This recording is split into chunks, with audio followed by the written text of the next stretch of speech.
10th का है। अगर आप किसी अदर क्लास में पढ़ते हैं तो आप वीडियो को स्किप कर सकते हैं, बट आपको जो ये क्लास 9th में हमें बताने चल रहे हैं, ये किसी भी एग्जाम में अगर आप पढ़ रहे हैं जिसमें कि आपका संख्या पद्धति से जुड़ा हुआ कुछ सवाल आती है, वो सवाल आज हम इसमें समझाएंगे। और सीधी बात, आज हम वास्तविक संख्या में सबसे पहले संख्या पद्धति का हम बेसिक स्टार्ट करेंगे। मतलब इसमें हम छोटी छोटी चीज़ें बताएंगे, जैसे कि आपको पता होनी चाहिए कि संख्याएं क्या होती हैं। मतलब संख्याएं जैसे कि आपका परिमेय संख्या, प्राकृत संख्या, आपका पूर्ण संख्या, पूर्णांक संख्या, ये सभी चीज़ें हम डिटेल यहाँ करके बताएंगे। तो सबसे पहले स्टार्ट करते हैं। आपको पहले हम बताना चाहते हैं, जैसे कि आपको पता होना चाहिए कि सबसे पहले जो संख्या आती है वो हमारी प्राकृत संख्या आती है। कौन सी संख्या आती है? प्राकृत संख्या। ध्यान दीजिएगा, कौन संख्या? प्राकृत संख्या। ओके, ये प्राकृत संख्या। तो प्राकृत संख्या पहली संख्या हो गई। प्राकृत संख्या कौन सी संख्या होती है? प्राकृत संख्या कुल मिलाकर के जो नेचुरल संख्या जिसको हम बोलते हैं, कौन सी संख्या? जिसको हम नेचुरल संख्या बोलते हैं। इंग्लिश में इसको हम नेचुरल नंबर्स बोलते हैं। मतलब तो प्राकृत संख्या 1 2 3 4 5 6 जब ऐसे चलता है ना, तो वो हमारा क्या हो जाता है? नेचुरल नंबर हो जाता है, यानी प्राकृतिक। जीरो नहीं, जीरो इसमें नहीं लेना है। 1 2 3 4 डॉट डॉट डॉट डॉट, इस तरीके से जो संख्याएं हमें मिलती हैं वो हमें प्राकृतिक संख्या मिलती है। अभी आपको एक बार में याद हो जाएगा सारी संख्या। वीडियो को स्किप मत करिएगा, बहुत अच्छी तरीके से समझ में आ जाएगा। दूसरा होता है हमारा नंबर 2 पर पूर्ण संख्या। कौन संख्या?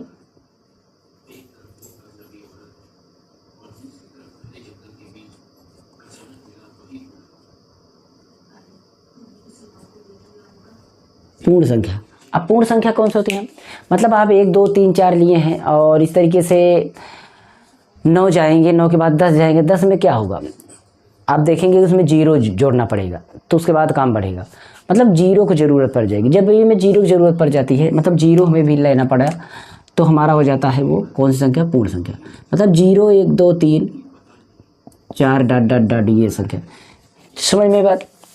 जब तक हमें 1 से लेकर के कोई भी संख्या ले रहे हैं, जीरो नहीं ले रहे हैं, तो हमारी क्या होगी? प्राकृतिक संख्या। उसके बाद अगर उसमें हम जीरो ले रहे हैं ना, तो हमारी क्या हो जाती है? पूर्ण संख्या।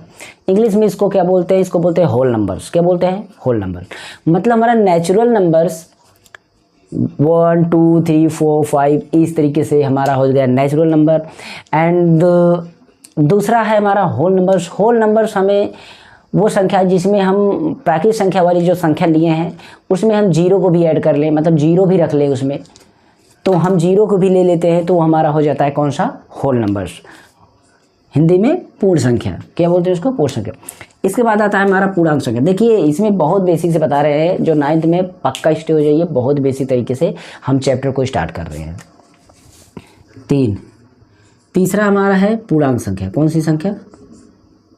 पूर्णांक संख्या। तीसरा हमारा है कौन सी संख्या? पूर्णांक संख्या।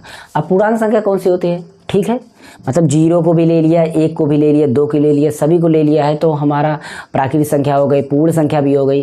तो जब हमें पूर्ण संख्या, जो हमारी पूर्ण संख्या है, वो पूर्ण संख्या दोनों चिन्ह में मिले, कभी कभी निगेटिव तो कभी पॉजिटिव, मतलब धनात्मक ऋणात्मक दोनों में संख्याएं जब मिलने लगी, ये संख्या जैसे हमारा 0 है, ये 0 है ना, 0 के बाद आएगा 1, 1 किस चिन्ह में है? ये प्लस में है। 2 किस चिन्ह में? ये प्लस में है। 3 किस चिन्ह में है? प्लस में।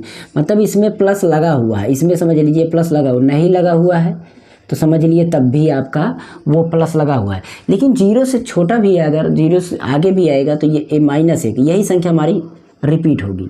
ये हमारी संख्या रेखा पर अगर आप देखेंगे तो एक जगह हमारी संख्या वो ख़त्म हो जाती है, तो वहाँ से संख्या हमारी फिर से वही स्टार्ट निगेटिव में होने लगती है।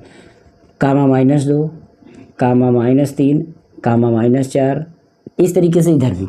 तो ये सारी संख्याएं जिसमें हमारा धनात्मक ऋणात्मक दोनों हो, याद रखना, इसमें हमें धनात्मक ऋणात्मक दोनों मिलेगा, इसमें हमें धनात्मक ऋणात्मक दोनों मिलेगा। दोनों संख्याएं जब धनात्मक और ऋणात्मक दोनों हो, जब धनात्मक ऋणात्मक दोनों, मतलब पॉजिटिव और निगेटिव नंबर्स दोनों हो, तो उसको हम बोलते हैं इंटीजर। इंग्लिश में बोला जाता है इंटीजर, मतलब कि पूर्णांक संख्या। तो हमारा इंटीजर जो है इस तरीके से, मतलब जब अब आपको समझ में आ गया कि हमें अगर मिल रही है एक मिल रहा है, तो हमें उसको क्या बोलेंगे?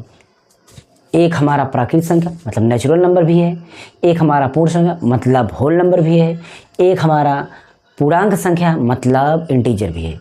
तो कुल मिलाकर एक को हम तीनों नाम दे सकते हैं। लेकिन अगर क्वेश्चन इस तरीके से पूछा जाए कि सबसे छोटी प्राकृतिक संख्या कौन सी होती है, तो सबसे छोटी प्राकृतिक संख्या एक होती है, क्योंकि प्राकृतिक संख्या में एक से छोटा तो होता नहीं है, इसलिए प्राकृतिक में छोटी संख्या कौन सी होती है, एक होती है। अगर ये पूछा जाए कि सबसे छोटी पूर्ण संख्या कौन सी होती है, तो सबसे छोटी पूर्ण संख्या हमारी होती है जीरो। कौन सी होती है, जीरो। याद होगा ना, सबसे छोटी कौन सी संख्या पूर्ण संख्या होती है, जीरो, क्योंकि जीरो से छोटा तो होता नहीं। लेकिन अगर ये पूछा जाए कि सबसे छोटी पूर्णांक संख्या कौन सी है, तो वो निर्धारित नहीं है, क्योंकि आप ये बता सकते हैं कि जीरो से छोटा तो -1 है। एक बात इसमें और भी ध्यान रखना, छोटा बड़ा की अगर बात होती है तो प्लस वाली संख्या बड़ी होती है, माइनस वाली संख्या छोटी होती है। मतलब धनात्मक संख्या हमें बड़ी माना जाता है, हम उसको बड़ी संख्या मानते हैं धनात्मक संख्या को, और ऋणात्मक संख्या को छोटी मतलब दो संख्या हम लिए, एक धनात्मक और ऋणात्मक, तो संख्या हमारी बड़ी कौन सी होगी, धनात्मक वाली। ऋणात्मक कैसे होगी, छोटी। अगर दोनों चिन्ह द्वारा है धनात्मक और ऋणात्मक, तो हमेशा बड़ी होगी धनात्मक वाली, याद रखना।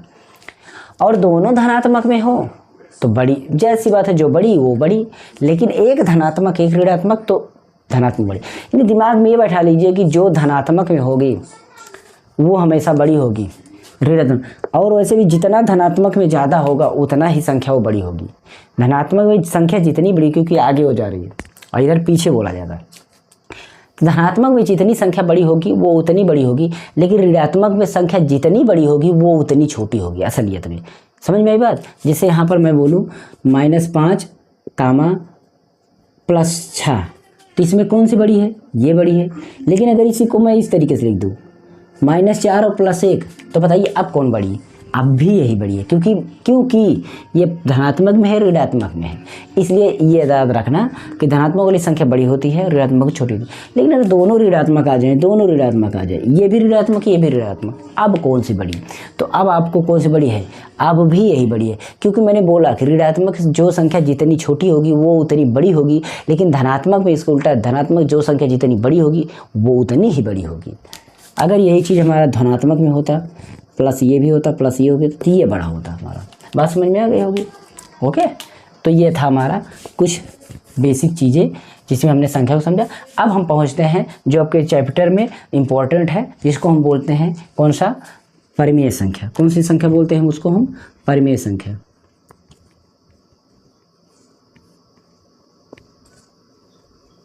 परिमेय संख्या मतलब रेशनल नंबर।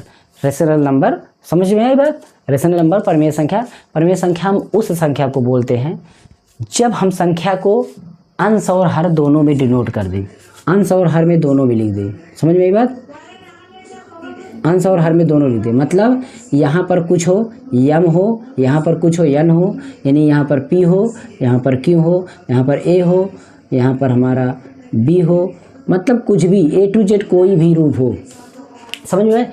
जब संख्या को हम अंश में लिखें और हर में लिखें, मतलब कोई एक ऐसी संख्या मिले जिसका कुछ न कुछ अंश हो, जिसका कुछ न कुछ हर हो। यानी अंश और हर कैसा होना चाहिए, पूर्णांक होना चाहिए। कैसा होना चाहिए, पूर्णांक होना चाहिए। याद रखना, जब हमारा कोई भी एक ऐसी संख्या जिसके अंश और हर एक पूर्णांक संख्या हो, तो वही हमारी संख्या परिमेय संख्या कहलाती है। वही हमारी परिमेय संख्या कहलाती है।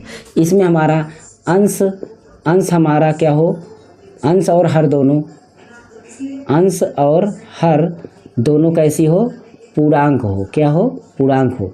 अंश और हर पूर्णांक हो। लेकिन एक कंडीशन और हो, हर जो हो वो जीरो ना हो, हर जो हो वो जीरो के बराबर ना हो, हर हमारा जीरो के बराबर ना हो। अगर हम इन संकेत चिन्हों में चले तो हमारा यानी कि Q नॉट इक्वल जीरो के बराबर ना हो, एन हमारा नॉट इक्वल जीरो, बी हमारा नॉट इक्वल जीरो, ये ऐसी कंडीशन हो।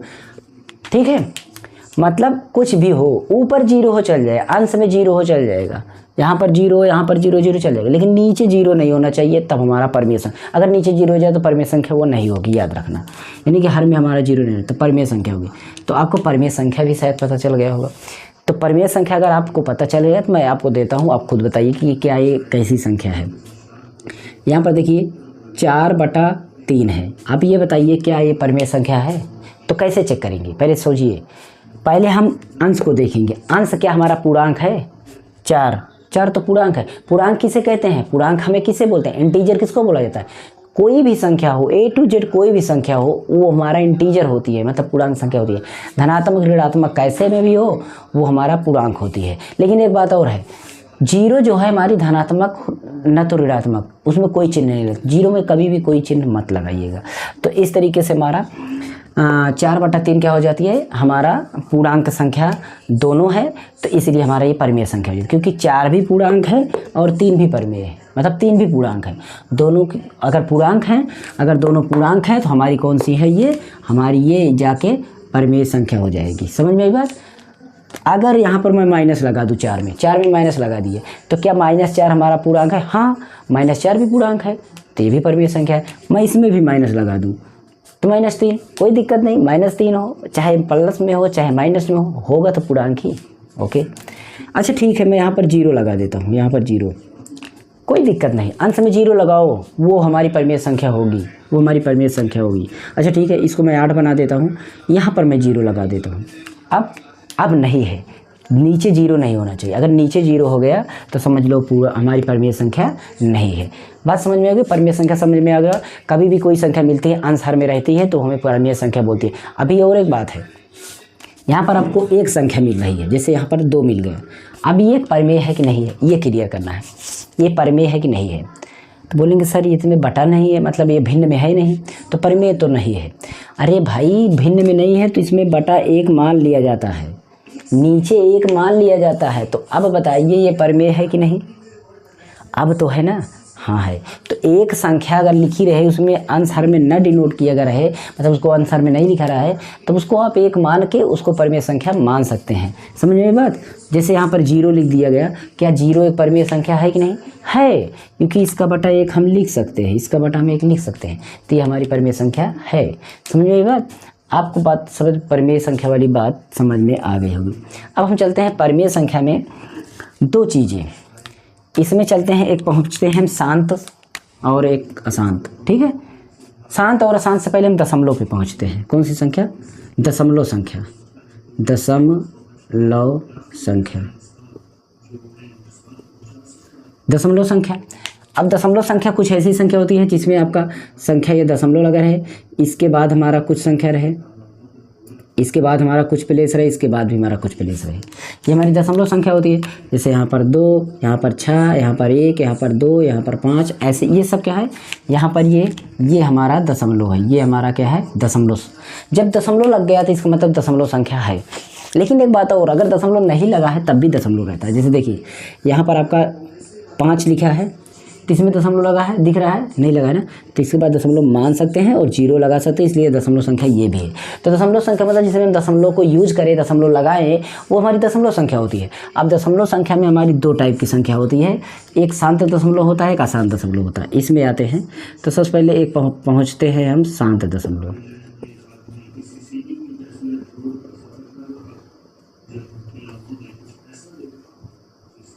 शांत दशमलव। दूसरा हो जाता है हमारा अशांत दशमलव। कौन सा? अशांत दशमलव। ठीक, शांत और अशांत दशमलव समझ में आई बात? दशमलव को हम इंग्लिश में, दशमलव संख्या को इंग्लिश में क्या बोलते हैं? Decimal numbers. क्या बोलते हैं इसको हम? Decimal numbers. और शांत दशमलव को क्या बोलते हैं हम? Terminating decimal. कौन सा? टर्मिनेटिंग डेसिमल्स, मतलब टर्मिनेटिंग मतलब वो शांत हो जा रहा है, टर्मिनेट हो जा रहा है। अब इसके बाद हमारा अशांत दशमलव। अशांत दशमलव को इंग्लिश में क्या बोलते हैं? Non terminating repeating number. Non terminating इसको बोला जाता है। क्या? Non terminating. ये टर्मिनेटिंग, ये नॉन टर्मिनेटिंग।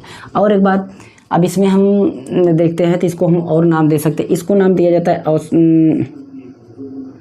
अवसानी, इसको हम बोलते हैं अवसानी, इसको बोलते हैं अनवसानी।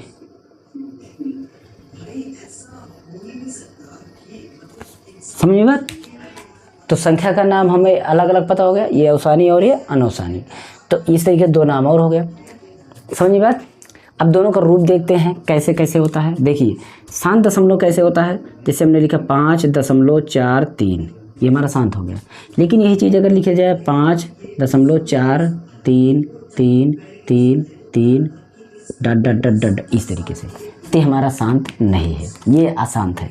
अगर इसी तरीके 0.7, लेकिन यही चीज़ अगर लिखा जाए 0.7777 डट डट डट डट तो हमारा अशांत है। अगर यही चीज़ लीजिए 84.25, ठीक, यहाँ पर मैंने लिखा 4 ही लिख देता हूँ, 4.2525 ऐसे डट डट डट डट, मतलब समझ में ये संख्या। इसको हम इस तरीके से लिख सकते हैं 5.43 का बार, ठीक,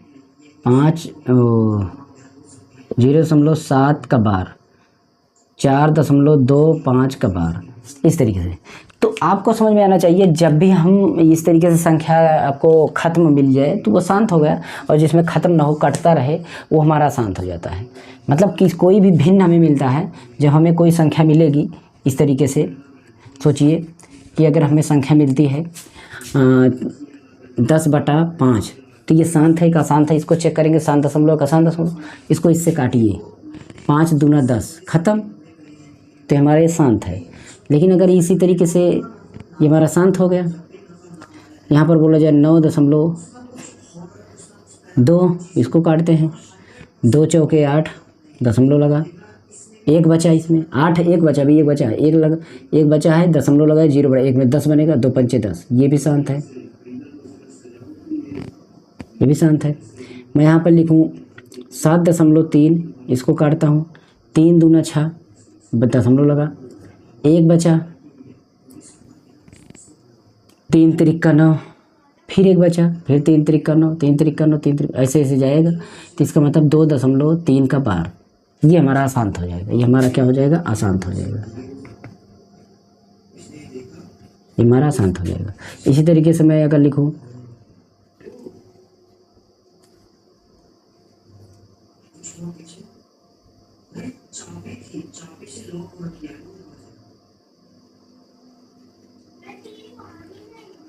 9, इस तरीके से इसको काटता हूँ, चेक करिए, 7 से काटूंगा, 7 1 कम 7, 2 बचा, 2 इसमें गया, 7 3 21, 3 बचा, दशमलव लगा, 30 बनेगा, 7 चौक 28, फिर 2 बचेगा, 20 बनेगा, 7 दूनी 14, 6 बचेगा, 60 बनेगा, 7 8 56, 4 बचेगा, 40 बनेगा, 7 7 6 42 ज़्यादा होगा, 7 5 35, 5 बचा, 50 बनेगा, 7 50 बनेगा, तो 7 6 42 ज़्यादा हो जाएगा, 7 6 42, 7 49, 7 49 जाएगा, 1 बचेगा। अब इसमें देखिए बार बार अलग नंबर आ रहा है, अलग आ रहा है, ऐसे ही अलग आता जाएगा, कटेगा नहीं लेकिन अलग आता जाएगा, तो ये भी अशांत है, ये भी अशांत है। मतलब आप बात को अब समझ गए होंगे, बात को अब समझ गए होंगे कैसे। देखिए जब वो कट जाता है शांत, ठीक है, अवसानी। अगर वो नहीं कटता है यानी कि बार लग जाए, वही संख्या रिपीट होने लगे, एक संख्या या 2 संख्या रिपीट होने लगे, तो वो अशांत, और ना रिपीट हो फिर भी ना कटे तब भी अशांत। समझ में बात। इस तरीके से डिवीजन बेसिस को आप चेक कर सकते हैं। तो ये यहाँ तक शांत अशांत तक मैंने बता दिया। अगर आप ये दशमलव पहचाने रहेंगे तो इसको आपको पीकी के रूप में व्यक्त करना होगा, दशमलव से भिन्न बदलना होगा। वो हम सवाल लेकर के नेक्स्ट पार्ट में आएंगे। अगर पार्ट अच्छा लगा हो, वीडियो अच्छा लगा हो तो लाइक शेयर कमेंट करना और ग्रुप्स में शेयर करना और उन बच्चों के साथ शेयर करना जिनको बेसिक गणित नहीं आती है। तो बेसिक गणित यहाँ पर एकदम हम बहुत अच्छी तरीके से समझाएंगे। चैनल को सब्सक्राइब करिए, प्लीज़ सपोर्ट करिए। आप सबके लिए अगर आप अच्छा सपोर्ट करते हैं तो मैं स्मार्ट बोर्ड की व्यवस्था जरूर कर लूँ ताकि बहुत अच्छी तरीके से मैं टीचिंग आपको प्रोवाइड कर सकूँ। चलिए मिलते हैं अगले वीडियो में, और कोई भी दिक्कत हो तो आप ज़रूर हमें चैट कर सकते हैं यहीं पर कमेंट में या अदर किसी भी जगह पर। ओके।